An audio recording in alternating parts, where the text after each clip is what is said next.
Sir, may I sell you some cupcakes? Angela Morris's voice trembled under the pounding rain as she stood at the iron gates of a Beverly Hills mansion, her clothes clinging to her body, her hands gripping a tray of sweets that looked pitiful against the grandeur before her. And before she could even blink, Edward Harrington, the millionaire whose empire touched every corner of the medical world, looked down at her from the balcony and shouted with a strange smile, "You'll live with me." The words froze Clara Harrington in place. His wife, who stormed to the door, her heels clicking against marble, as she screamed, "Get out of here immediately before I call security. People like you don't belong in this neighborhood." The rain seemed to fall harder, thunder splitting the sky, but Angela did not flinch. She did not step back, her eyes fixed on Edward as if she knew something no one else in that mansion dared to imagine. And in that single moment, the world of the powerful and the world of the powerless collided with a spark that neither wealth nor arrogance could extinguish. What kind of woman risks humiliation at the gate of a billionaire's palace, armed with nothing but a tray of cupcakes and a secret she has guarded for years? And what kind of man responds to a plea for help with an invitation that sounds more like a threat than an act of kindness? Tell me, if you stood in Angela's shoes that night, with lightning striking above and contempt raining down from those marble steps, would you have walked away quietly, or would you have stood your ground knowing the truth you carried could topple an empire? Angela Morris was not just a weary woman caught in a storm. She was a mother, a survivor, and a fighter carrying a burden few could endure. For behind her quiet eyes and trembling hands was a story carved by loss and betrayal, a story that began years earlier in the sterile halls of Metropolitan Hospital, where she once wore her nurse's uniform with pride, caring for patients who trusted her with their lives. Until the day she discovered that treatments were being denied, medications altered, and poor families pushed aside so that executives could pocket profits. She had reported it, believing that honesty would prevail. But instead of protection, she was cast out, labeled a troublemaker, fired with nothing but a warning that she would never work in medicine again. With bills mounting and an 8-year-old daughter named Sophie in need of life-saving leukemia treatment, Angela turned to what little she could do, baking cupcakes late into the night, wrapping them carefully, and walking door to door in neighborhoods where luxury cars lined the driveways and chandeliers glowed through tall glass windows. A stark contrast to her tiny apartment where Sophie's laughter was the only light that kept her from drowning in despair. Yet what no one knew, not even Sophie, was that Angela had never stopped fighting, for beneath the flour and sugar lay a second life, a quiet investigation she had pursued for 3 relentless years, gathering documents, memorizing patterns of fraud, following the money trail that led again and again to one name, Edward Harrington, the very man whose mansion loomed over her this stormy night. Edward was not merely wealthy, he was powerful, a respected philanthropist who gave speeches about saving lives while quietly approving decisions that condemned children to die, a man whose charm could sway politicians and whose arrogance had convinced him he was untouchable. Clara Harrington, his wife, embodied the same privilege, a woman who draped herself in diamonds and considered dignity a currency for the poor. Unable to imagine that a stranger soaked in rain might hold in her hands the evidence capable of unraveling their empire. Angela's path to this gate had not been accidental. It was deliberate, calculated, the culmination of years of sacrifice, for she knew that justice required patience, that sometimes the only way to bring down giants was to stand before them looking powerless while hiding strength greater than their fortune. As the storm raged and the mansion's lights glimmered like a beacon of arrogance, Angela reminded herself of Sophie waiting at home, her small body weakened by treatments they could barely afford, her bright eyes full of hope that her mother would never give up. And with that thought, Angela straightened her shoulders, letting the rain wash away the fear that threatened to choke her. Tonight, she was not just a candy seller. Tonight, she was a witness, a warrior, and perhaps the very instrument of fate destined to confront Edward Harrington with the truth he had buried beneath mountains of wealth. Clara Harrington entered the grand sitting room like a storm in human form, her heels stabbing the Persian rug as if each step was meant to crush the dignity of the woman standing dripping wet by the door. Her eyes narrowed and her voice slicing through the space. Edward, what is she doing here? I told you I don't want beggars in my house. Throw her out before she ruins the furniture. Angela Morris stood her ground, clutching the crumpled photograph she had pulled from her soaked coat, a picture of Sophie with her frail smile, her head wrapped in a scarf after another brutal round of chemotherapy. And with quiet resolve, she said, "This is my daughter. She has leukemia. I only came to sell cupcakes so I can afford her medicine." Clara snatched the photo with manicured fingers, her laugh sharp and cruel. "How convenient! A sick child. What's next? Are you going to tell us she's dying right here on the front steps, so we feel sorry enough to give you money, Edward? Don't you see? She's spinning a sob story. These people always have one." Edward remained by the fireplace, his expression carefully neutral, studying Angela as though she were a puzzle piece that didn't quite fit, his silence more unnerving than Clara's mockery, for his eyes betrayed a flicker of recognition at the mention of Metropolitan Hospital when Angela dared to say, "I used to be a nurse. I know exactly how your hospitals operate. I know the decisions made behind closed doors, the treatments denied, the lives lost."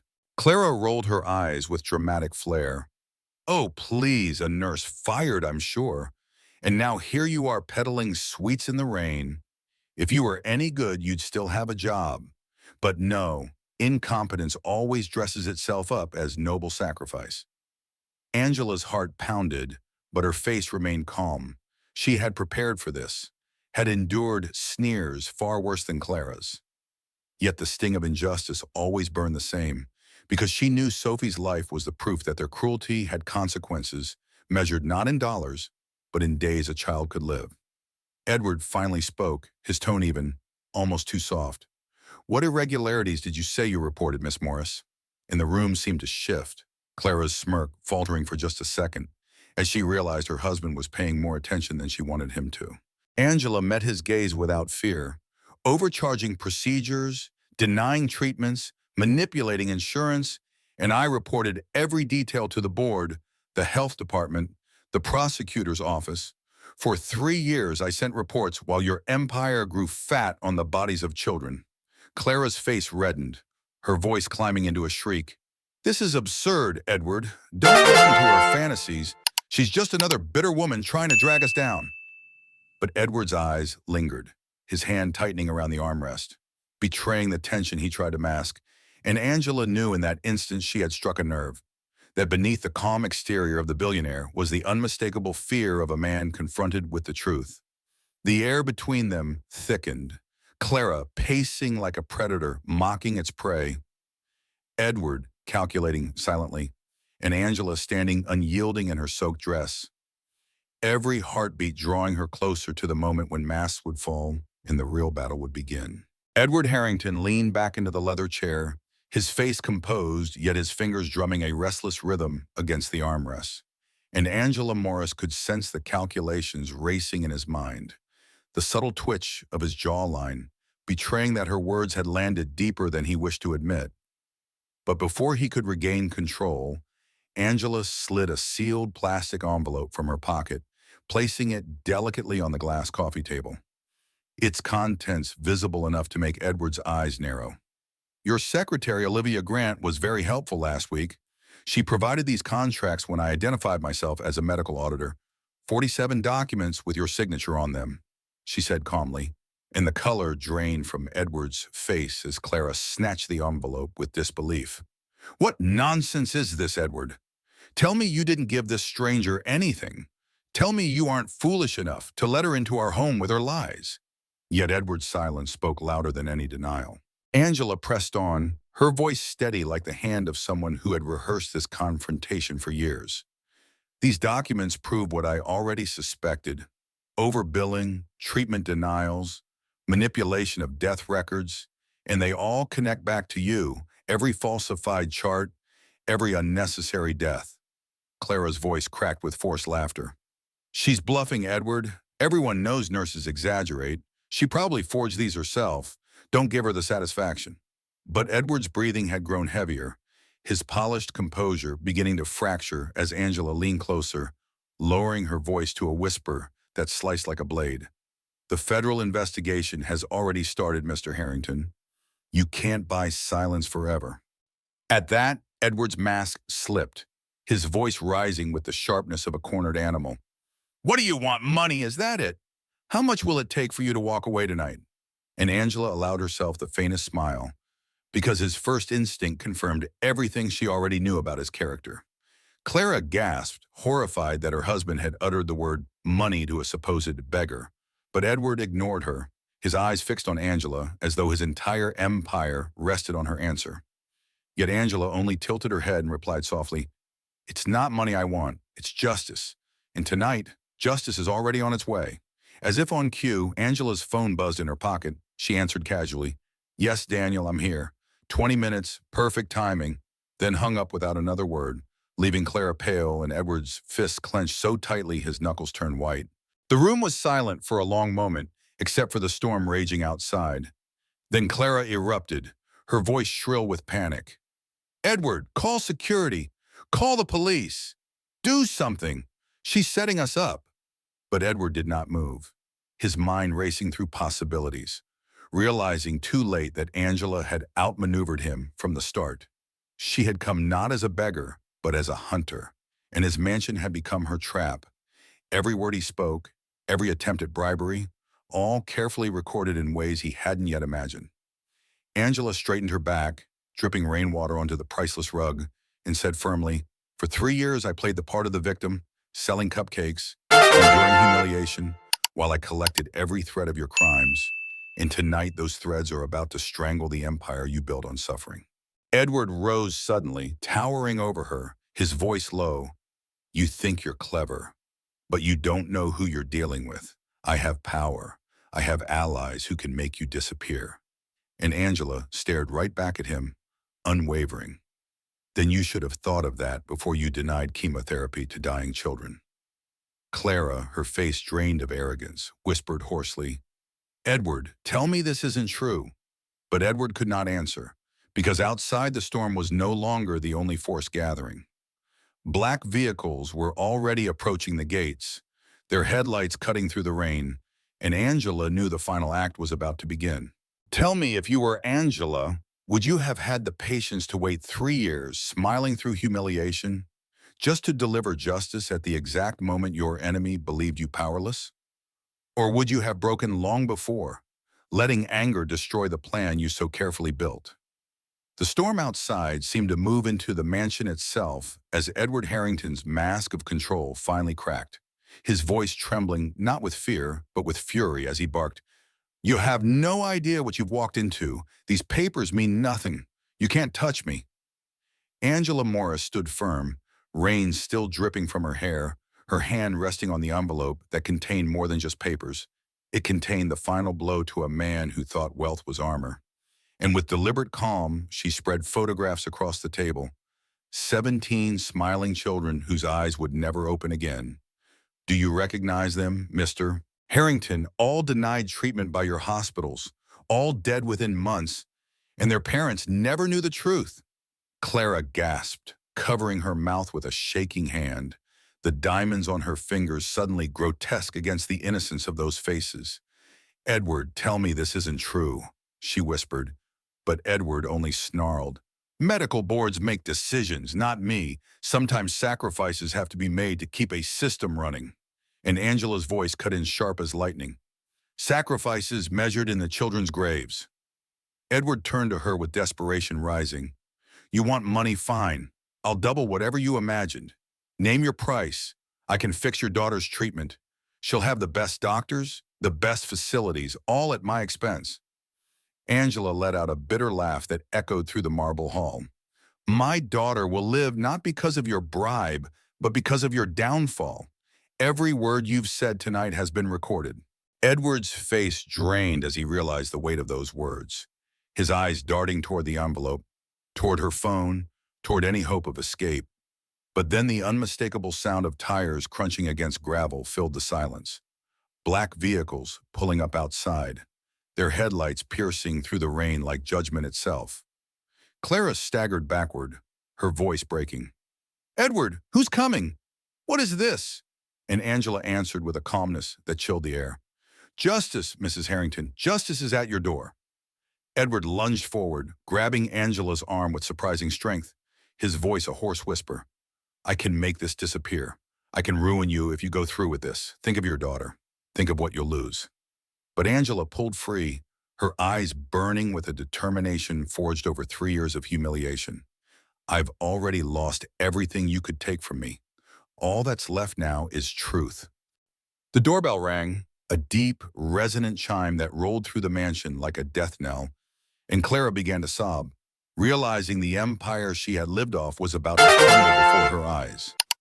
Edward's hands shook as he tried to calculate, his mind racing through escape routes, his body twitching with the instinct to flee. But Angela knew there was nowhere left for him to run, because the trap was not in the documents or the photos. It was in his arrogance, in every word he had spoken, believing he still held control.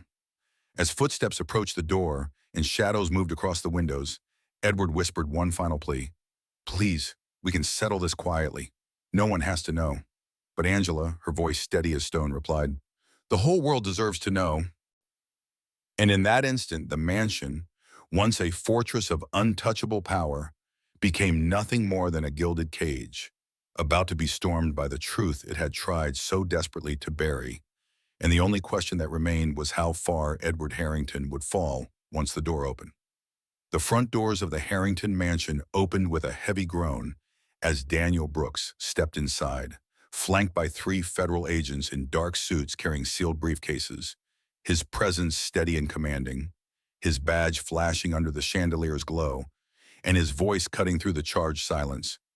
Edward Harrington, we have a federal warrant for your arrest on charges of medical fraud, conspiracy, and manslaughter. Clara let out a strangled cry, stumbling back against the wall, her eyes darting between her husband and the agents. Manslaughter, Edward. What is he talking about? Please tell me this isn't true. But Edward could not answer, his jaw tight, his eyes glued on Daniel, who now stood only feet away, calm yet burning with a quiet fury that came not just from justice, but from personal loss. Angela Morris watched the moment unfold, her chest tightening as Daniel's eyes briefly met hers, a silent acknowledgement of the years of sacrifice that had led to this night. And Edward finally broke the silence with a laugh that was more desperate than amused. This is outrageous. I'm a philanthropist. I've saved lives. I've funded hospitals. You can't arrest me in my own home. I'll have my lawyers here in minutes. Daniel's reply was as sharp as the rain still pounding outside. Your lawyers are being arrested right now in coordinated raids across the city. You built your empire on the deaths of children, including my own daughter Grace, and tonight it ends. Edward's face drained of all color, the realization hitting him like a blow, and Clara gasped as though the floor had collapsed beneath her. Grace, your daughter, oh God, she whispered, and suddenly the cruel certainty she had clung to began to crumble. Angela stepped forward then, her voice clear and unwavering. Every report I filed, every document I collected, every complaint I made, all of it led here. You ignored them. You silenced me. You thought I would break, but Edward, you only taught me patience, and patience built the perfect trap. Edward lunged toward the table, desperate to grab the photographs, the contracts, any shred of evidence he thought he could destroy. But an agent intercepted him, twisting his arms behind his back as the metallic click of handcuffs echoed through the room, final and cold. And for the first time, Edward Harrington looked small, powerless, a man stripped of the illusions money once provided. Clara fell into the armchair, her face pale, tears smudging the carefully applied makeup that had been her mask for decades. How many, Edward? How many families did you destroy? She whispered, but he kept his eyes on the floor, unable to answer because Daniel already had, his voice low yet unflinching. 143 documented deaths in the last 5 years, all preventable, all sacrificed for profit. Journalists gathered outside, their cameras flashing as agents led Edward through the grand hallway, his once proud stride replaced by the stumbling of a man whose world had collapsed. And as he passed Angela, he spat through clenched teeth. You don't know who you're dealing with. I'll destroy you from prison if I have to. But Angela met his glare with calm resolve. No, Edward, you've already destroyed yourself. The doors closed behind him, agents ushering him into the waiting cars, and the storm outside began to ease as though the heavens themselves had delivered their verdict. Inside, Clara's sobs filled the cavernous mansion, while Angela stood tall, knowing that justice had finally broken through the walls of wealth and arrogance that had kept the truth hidden for too long. Daniel placed a hand on Angela's shoulder, his voice softer now. 3 years of waiting, every sleepless night, every humiliation. It was worth it. Justice is here. And Angela allowed herself, for the first time in years, to exhale fully, her heart lighter, though scarred. For she knew Sophie would wake up tomorrow in a world where monsters like Edward Harrington could no longer hide behind marble walls and golden lies. 6 months after Edward Harrington's arrest, the once untouchable empire he built on lies and suffering was nothing but ash scattered in the winds of justice. His marble mansion stripped of opulence and converted into a community health center where families lined up not for luxury, but for care they could finally afford.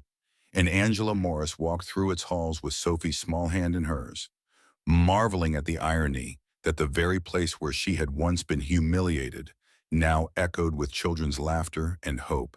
Sophie, her cheeks no longer pale but glowing with health, after finally receiving the treatments that had been denied for so long, looked up at her mother and whispered, "Mom, does this mean no other kids will have to suffer like me?" And Angela bent down, brushing a strand of hair from her daughter's forehead, her voice steady, though her heart trembled. "That's exactly what it means, sweetheart. Justice means no child should ever be forgotten." Clara Harrington, once the queen of Beverly Hills society, lived now in a modest apartment, her diamonds sold, her name tarnished, working quietly at a veterinary clinic where her only wealth was the forgiveness she struggled to earn, a reminder that arrogance always collapses when its foundation is cruelty. Daniel Brooks, promoted to supervisor of federal investigations, stood beside Angela at a press conference in Washington where she was introduced as the new director of the Federal Medical Fraud Division. Her story told across the nation as proof that patience, integrity, and courage can topple even the most powerful giants. Time magazine named her Person of the Year, but Angela cared little for accolades. Her greatest victory was watching Sophie run across the garden at their new home. Free of pain, free of fear, a living testament to why she had endured 3 years of humiliation for one night of truth. As Angela looked out across the sea of faces, families who had received compensation, children who now thrived, she understood the lesson that life had carved into her soul. The sweetest revenge is not vengeance at all. It is the steady hand of justice and the quiet triumph of knowing that arrogance always carries the seeds of its own destruction. And now I ask you, if you were in Angela's place, would you have had the strength to endure years of silence, to swallow pride and accept humiliation, just to build the perfect trap for the powerful? Or would you have given up when the fight seemed impossible? Because sometimes the difference between despair and victory is the patience to wait until the world finally listens.